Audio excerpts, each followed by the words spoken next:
पिताजी, लेकिन ये तो अन्याय है। खेत तो हम दोनों का बराबर है, फसल में भी हिस्सा बराबर होना चाहिए। तो कहाँ था जब राम सुबह 4 बजे उठकर काम करता था? कहाँ था जब वो बारिश में भीगकर खेत में नाली बना रहा था? हरियाली से भरे रामनगर गांव में जहां आम और नीम के पेड़ों की छाया में मिट्टी के घर बसे थे, वहां गोपाल सिंह नाम का एक अनुभवी किसान रहता था। उसके पास 35 बीघा उपजाऊ जमीन थी, जो उसके दादा परदादा की निशानी थी। गोपाल सिंह के 2 बेटे थे, बड़ा राम सिंह और छोटा श्याम सिंह। दोनों भाइयों का स्वभाव आसमान जमीन का अंतर था। राम सिंह सुबह मुर्गे के बांग देने से पहले ही उठ जाता था। वो सूर्योदय से पहले ही खेतों में पहुंच जाता और दिन भर कड़ी मेहनत करता। वहीं दूसरी तरफ श्याम सिंह को सुबह जल्दी उठना पसंद नहीं था। वो अक्सर दोपहर तक सोता रहता और बाकी दिन गांव के दोस्तों के साथ मस्ती में बिताता। एक ठंडी सुबह जब सर्दी की धुंध अभी भी खेतों को ढके हुए थी, गोपाल सिंह ने अपने दोनों बेटों को पास बुलाया। उसकी आंखों में उम्र की थकान दिख रही थी, लेकिन चेहरे पर एक गंभीर संकल्प था।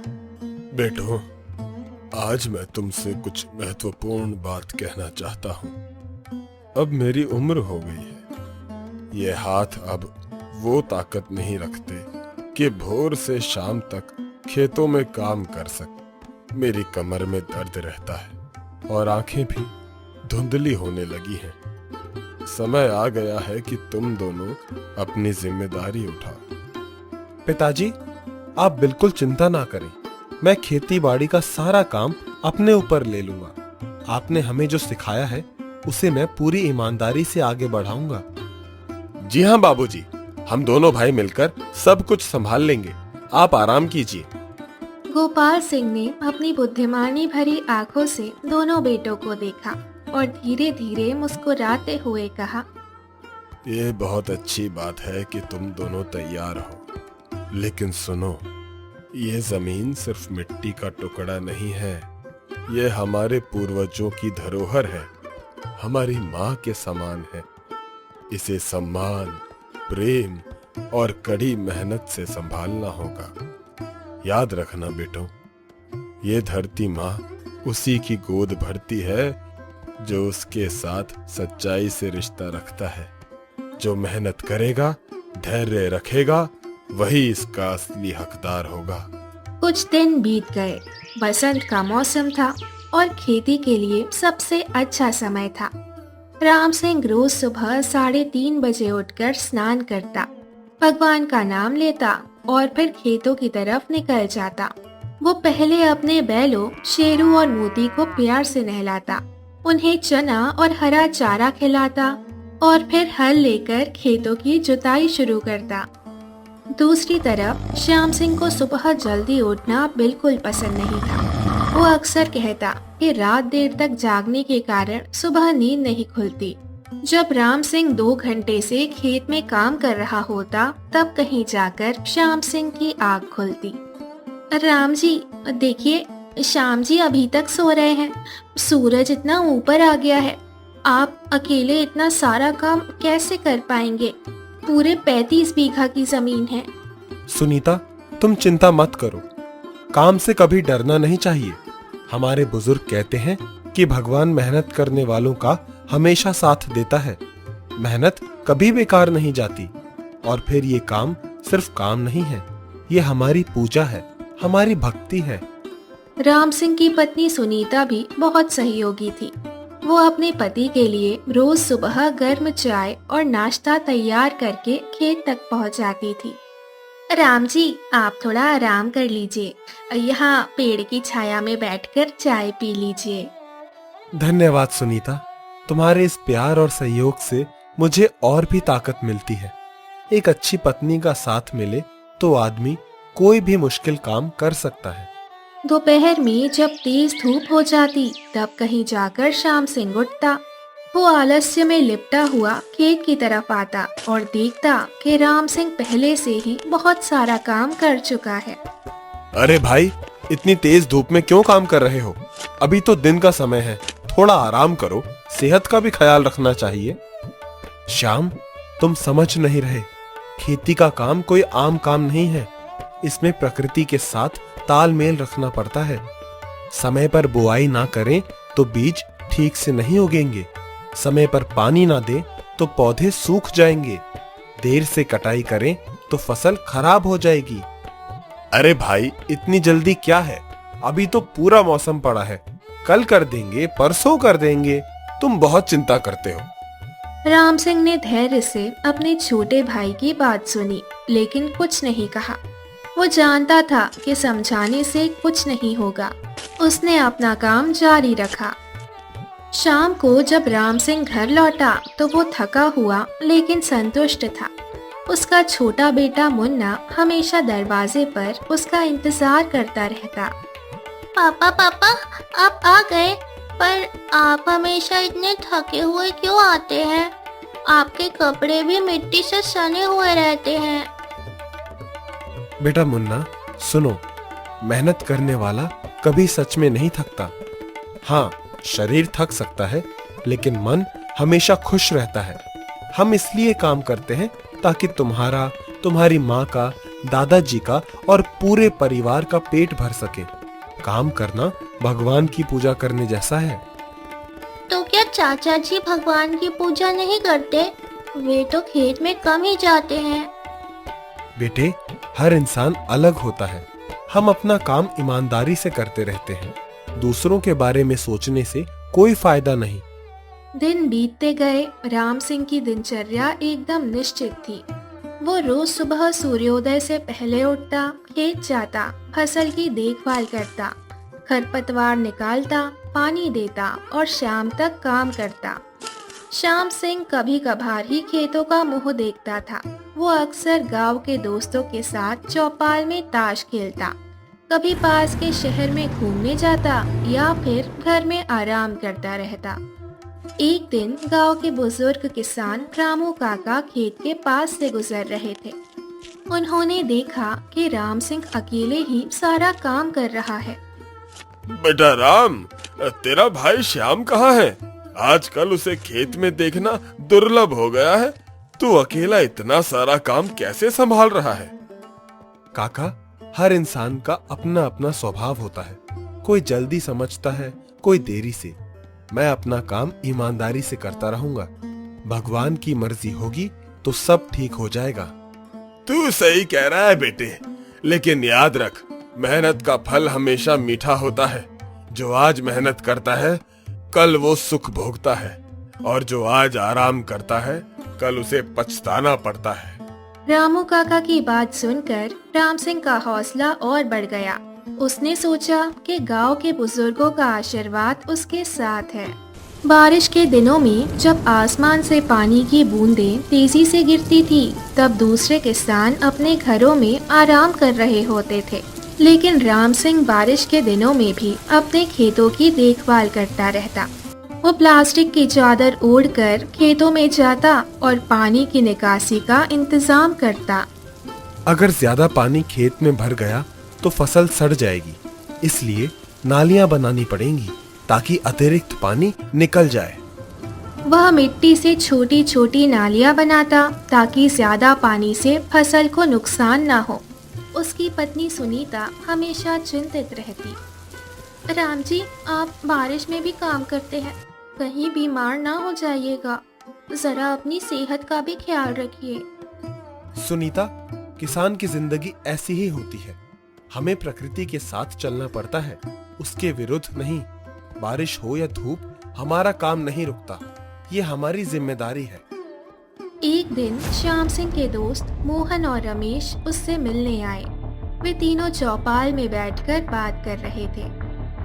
श्याम, तेरा भाई तो बहुत मेहनती है। सुबह से शाम तक खेत में काम करता रहता है। गांव के सभी लोग उसकी तारीफ करते हैं। तू भी कुछ काम क्यों नहीं करता? अरे यार, जब भाई सब कुछ अच्छा कर रहा है तो मैं क्यों परेशान हूँ? खेत तो आखिर हम दोनों भाइयों का ही है, फसल भी दोनों की ही होगी। लेकिन श्याम, ये तो अन्याय है। तेरा भाई अकेले सारी मेहनत कर रहा है और तू मजे कर रहा है। ये सही नहीं है। अरे तुम लोग फालतू की बातें मत करो। वो अपनी मर्जी से काम करता है, मैं अपनी मर्जी से आराम करता हूँ। चलो कुछ और बात करते हैं, ताश खेलते हैं। मोहन और रमेश ने एक दूसरे की तरफ देखा। वे समझ गए कि श्याम सिंह को अभी एहसास नहीं हुआ है। समय बीतता गया, फसल बढ़ने का समय आया। राम सिंह की मेहनत का असर दिखने लगा। उसके खेतों में हरे भरे पौधे लहलहा रहे थे। गेहूं की फसल घनी और मजबूत दिख रही थी। पूरे गांव के लोग उसके खेत देखने आते थे। राम बेटा, इस साल तेरी फसल देखने लायक है। लगता है कि भगवान की विशेष कृपा है। इतनी अच्छी फसल बहुत कम देखने को मिलती है। पंडित जी, भगवान की कृपा तो है ही, लेकिन मैं ये मानता हूँ कि बिना मेहनत के कुछ भी हासिल नहीं होता। जितना प्रेम और मेहनत हम धरती माँ में डालते हैं, उतनी ही वो हमें वापस देती है। वहीं दूसरी तरफ श्याम सिंह के हिस्से के खेत में स्थिति अलग थी। लापरवाही के कारण वहां खरपतवार उग आए थे। कुछ जगह पानी का जमाव हो गया था और पौधे कमजोर दिख रहे थे। श्याम बेटा, तेरे खेत की तरफ देख, कितना फर्क है दोनों भाइयों के खेतों में। राम के खेत में तो सोना लहलहा रहा है और तेरे खेत में घास फूस ज्यादा दिख रही है। मौसी जी, कुछ खास बात नहीं है, थोड़ा बहुत फर्क हो सकता है। लेकिन अब श्याम सिंह को भी एहसास होने लगा था कि कुछ गड़बड़ है। वो रात को सोचता रहता था। कटाई का समय आया। ये वो समय था जब साल भर की मेहनत का फल दिखता है। राम सिंह के खेतों में सुनहरी गेहूं की फसल इतनी घनी और अच्छी थी कि देखने वाले दंग रह जाते थे। उसने गांव के मजदूरों को बुलाया और फसल की कटाई शुरू करवाई। दूसरी तरफ श्याम सिंह के खेत की स्थिति देखकर सभी को दुख हुआ। वहाँ फसल कम थी और गुणवत्ता भी अच्छी नहीं थी। देखो भाइयों, ये तो जिंदगी का सच है। मेहनत और आलस्य का फर्क साफ दिख रहा है। दोनों भाइयों को एक ही जमीन, एक ही मौसम, एक ही बीज मिला, लेकिन नतीजा बिल्कुल अलग है। जब फसल की तौल हुई तो परिणाम चौंकाने वाले थे। राम सिंह के खेतों से 800 क्विंटल बेहतरीन गेहूं निकला। वहीं श्याम सिंह की लापरवाही के कारण उसके हिस्से के खेत में सिर्फ 200 क्विंटल ही गेहूं पैदा हुआ, जिसकी गुणवत्ता भी अच्छी नहीं थी। गोपाल सिंह ने ये नतीजा देखा तो उसे दुख भी हुआ और खुशी भी। राम सिंह की सफलता से खुशी और श्याम सिंह की लापरवाही से दुख। देखो बेटो, यही तो मैं तुमसे कहता था। जमीन दोनों की एक जैसी थी, मौसम एक जैसा था, बीज भी एक जैसा था। फर्क सिर्फ मेहनत में था। राम ने दिन रात एक कर दिया और श्याम ने सोचा कि बिना मेहनत के भी सब कुछ मिल जाएगा। पिताजी, लेकिन ये तो अन्याय है। खेत तो हम दोनों का बराबर है, फसल में भी हिस्सा बराबर होना चाहिए। गोपाल सिंह ने अपने छोटे बेटे की तरफ प्रेम और दुख की नजर से देखा। श्याम बेटे, खेत बराबर होना और मेहनत बराबर करना दो बिल्कुल अलग बातें हैं। जमीन सिर्फ मिट्टी का टुकड़ा नहीं है, ये एक जीवित माँ की तरह है। जो बच्चा माँ की सेवा करता है वो उसका दूध पीता है। जो सेवा नहीं करता वो भूखा रह जाता है। तो कहाँ था जब राम सुबह 4 बजे उठकर काम करता था? कहाँ था जब वो बारिश में भीग कर खेत में नाली बना रहा था? कहाँ था जब वो धूप में खरपतवार निकाल रहा था? श्याम सिंह को पहली बार एहसास हुआ कि उसने कितनी बड़ी गलती की है। उसकी आंखें भर आई। पिताजी, मैंने गलती की है। मुझे लगता था कि सब कुछ आसानी से मिल जाएगा। राम सिंह ने अपने छोटे भाई की दुखी हालत देखी तो उसका दिल पिघल गया। वो विनम्रता से आगे आया। पिताजी और श्याम, सुनिए दोनों, मैंने ये सब कुछ किसी प्रतिस्पर्धा के लिए या किसी को नीचा दिखाने के लिए नहीं किया है। ये मेरा कर्तव्य था, मेरा धर्म था। मैं अपने पिता से सीखा हूँ कि काम करना भगवान की पूजा करना है। लेकिन श्याम, अगर तुम चाहो तो अगली बार हम दोनों मिलकर काम कर सकते हैं। मैं तुम्हें सब कुछ सिखाऊंगा। श्याम सिंह की आंखों से आंसू बहने लगे। उसने अपने बड़े भाई के पैर छुए। भाई, मुझे माफ कर दो। मैंने बहुत गलती की है। मैंने सोचा था कि बिना कुछ किए सब कुछ मिल जाएगा। मैं बहुत शर्मिंदा हूँ। आज से मैं भी आपके साथ मेहनत करूंगा। आप मुझे सिखाइएगा कि खेती कैसे करते हैं। ये देखकर गोपाल सिंह के चेहरे पर खुशी की लहर दौड़ गई। लक्ष्मी, जो श्याम की पत्नी थी, भी प्रभावित हुई। श्याम जी, मुझे भी लगता था कि आप कम काम करते हैं, लेकिन मैंने कभी कुछ नहीं कहा। अब मैं भी सुनीता भाभी की तरह आपकी मदद करूंगी। यही तो मैं चाहता था। एकता में ही शक्ति है। अकेला चना भार नहीं फोड़ता। राम, तुमने न केवल अच्छी फसल उगाई, बल्कि अपने प्रेम और धैर्य से अपने भाई को भी सही राह दिखाई है। ये तुम्हारी सबसे बड़ी जीत है। उस दिन के बाद से श्याम सिंह की जिंदगी पूरी तरह बदल गई। अगले दिन से वो भी राम सिंह के साथ सुबह जल्दी उठने लगा। शुरुआत में उसे बहुत तकलीफ हुई। भाई, मुझसे इतनी सुबह उठा नहीं जा रहा। शरीर में बहुत दर्द हो रहा है। श्याम, धैर्य रखो। शुरुआत में सबको तकलीफ होती है। धीरे धीरे आदत हो जाएगी। देखना, कुछ दिनों में तुम्हें लगने लगेगा कि सुबह जल्दी उठना कितना अच्छा लगता है। राम सिंह ने अपने भाई को सब्र से सब कुछ सिखाया। कैसे बैलों की देखभाल करनी है, कैसे बीज बोना है, कैसे सिंचाई करनी है, कैसे खरपतवार निकालना है। देखो श्याम, खेती सिर्फ बीज डालने और काटने का काम नहीं है। इसमें प्रेम, धैर्य और लगातार देखभाल की जरूरत होती है। ये बिल्कुल बच्चे की तरह है। जैसे बच्चे को हर वक्त माँ बाप की जरूरत होती है, वैसे ही फसल को भी हमारी जरूरत होती है। भाई, मैं समझ गया हूँ। पहले मुझे लगता था कि खेती आसान काम है, पर अब पता चला कि ये कितना कठिन है और कितना जिम्मेदारी का काम है। कुछ महीने बाद गांव के लोगों ने देखा कि दोनों भाई साथ में काम कर रहे हैं। सभी बहुत खुश हुए। अरे वाह, ये तो बहुत अच्छी बात है। राम और श्याम दोनों भाई एक साथ खेत में काम कर रहे हैं। अब देखो कैसी खुशहाली आएगी इस घर में। राम ने अपने भाई को बिना किसी गुस्से के समझाया है। ये बहुत बड़ी बात है। आजकल भाई भाई में लड़ाई होती रहती है, लेकिन यहाँ तो प्रेम का नमूना दिख रहा है। अगले साल की बुआई का समय आया। इस बार दोनों भाइयों ने मिलकर पूरी योजना बनाई। श्याम, इस साल हम नई तकनीक का इस्तेमाल करेंगे। कुछ हिस्से में गेहूं, कुछ में सरसों, कुछ में चना उगाएंगे। इससे मिट्टी की सेहत भी अच्छी रहेगी और फायदा भी ज्यादा होगा। बहुत अच्छा विचार है भाई। आप जो कहेंगे मैं वही करूंगा। अब मैं भी पूरी मेहनत करूंगा। दोनों भाइयों ने मिलकर खेतों को 3 हिस्सों में बांटा। एक हिस्से में गेहूं, दूसरे में सरसों और तीसरे में चना बोया। श्याम सिंह अब सुबह 4 बजे उठने लगा था और पूरा दिन खेत में बिताता था। लक्ष्मी बहन, देखिए श्याम जी कैसे बदल गए हैं। अब वे भी राम जी की तरह मेहनत करते हैं। भाभी जी, मैं बहुत खुश हूँ। अब हमारे घर में भी खुशहाली आएगी। पहले मैं चिंता में रहती थी कि श्याम जी काम नहीं करते। धीरे धीरे श्याम सिंह को खेती का काम अच्छा लगने लगा। वो नई नई चीजें सीखने लगा।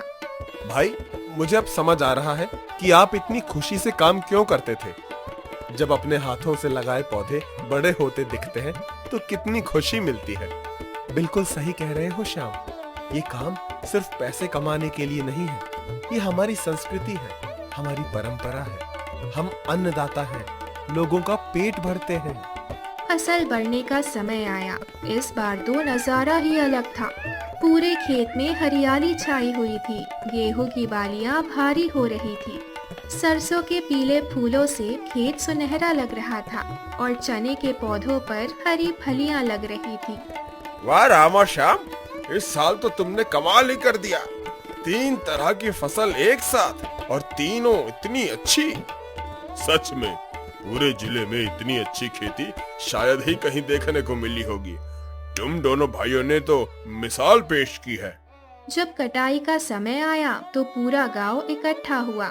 इस बार का नतीजा पिछले साल से भी बेहतर था। गेहूं की फसल से 1200 क्विंटल, सरसों से 300 क्विंटल और चने से 200 क्विंटल की पैदावार हुई। कुल मिलाकर 1700 क्विंटल अनाज का उत्पादन हुआ। बेटों, आज मैं गर्व से कह सकता हूँ कि मेरे दोनों बेटे सच्चे किसान हैं। राम ने अपनी मेहनत से दिखाया और श्याम ने अपनी गलती मानकर सीखा। पूरे गांव में खुशी का माहौल था। लोग कह रहे थे कि ये इलाके की सबसे अच्छी फसल है। ये नतीजा सिर्फ मेहनत का नहीं है, बल्कि भाईचारे और एकता का भी है। जब परिवार में प्रेम होता है तो भगवान की विशेष कृपा होती है। अब दोनों भाइयों की आर्थिक स्थिति भी सुधर गई थी। उन्होंने नया ट्रैक्टर खरीदा, घर की मरम्मत कराई और बच्चों की शिक्षा के लिए भी पैसा अलग रखा। बेटा मुन्ना, पहले हम अपने घर का साल भर का अनाज अलग रखेंगे, फिर बाकी को बाजार में बेच देंगे और हाँ, कुछ हिस्सा गांव के गरीब लोगों को भी देंगे। जी पिताजी, ये बहुत अच्छा विचार है। जिसके पास ज्यादा है उसे जरूरतमंदों की मदद करनी ही चाहिए। उन्होंने वैसा ही किया। गांव के 10 गरीब परिवारों को मुफ्त अनाज दिया। इससे उनकी इज्जत और भी बढ़ गई। देखो, इनकी फसल का राज क्या है। सिर्फ मेहनत नहीं, बल्कि दिल की अच्छाई भी। जो दूसरों की मदद करता है, भगवान उसकी मदद करता है। कुछ महीनों बाद गांव में पंचायत की बैठक हुई। सभी लोग राम सिंह और श्याम सिंह की तारीफ कर रहे थे। आज हमारे गांव के राम और श्याम ने पूरे जिले में हमारा नाम रोशन किया है। कृषि विभाग वाले भी इनकी खेती देखने आए थे। इन दोनों भाइयों ने सिखाया है कि सच्चा किसान वही है जो अपनी मेहनत से धरती माँ का सम्मान करे, और ये भी सिखाया कि प्रेम और धैर्य से हर इंसान को बदला जा सकता है। अरे मैं तो कहता हूँ कि ये कहानी आने वाली पीढ़ियों के लिए मिसाल बनेगी, मिसाल। आज मैं दुनिया का सबसे खुश बाप हूँ। मेरे दोनों बेटे न केवल सफल किसान हैं, बल्कि अच्छे इंसान भी हैं। राम ने धैर्य और प्रेम से अपने भाई को सुधारा और श्याम ने अपनी गलती मानकर सीखा। पिताजी, अब मैं समझ गया हूँ कि आपने हमेशा क्यों कहा था कि मेहनत करने वाला ही असली हकदार होता है। मैं जिंदगी भर इस बात को नहीं भूलूंगा। और मैंने सीखा है कि धैर्य और प्रेम की ताकत गुस्से और जबरदस्ती से कहीं ज्यादा होती है। दोनों भाइयों के बच्चे भी बहुत खुश थे। बेटे, चाहे तुम कोई भी काम करो, लेकिन ये जरूर सीखना कि मेहनत, ईमानदारी, धैर्य और प्रेम से हर काम में सफलता मिलती है। किसान हो या डॉक्टर, इंजीनियर हो या दुकानदार, यही सिद्धांत काम आते हैं। आज कई साल बाद भी राम सिंह और श्याम सिंह की कहानी गांव-गांव में सुनाई जाती है। लोग इसे मेहनत और प्रेम की कहानी कहते हैं।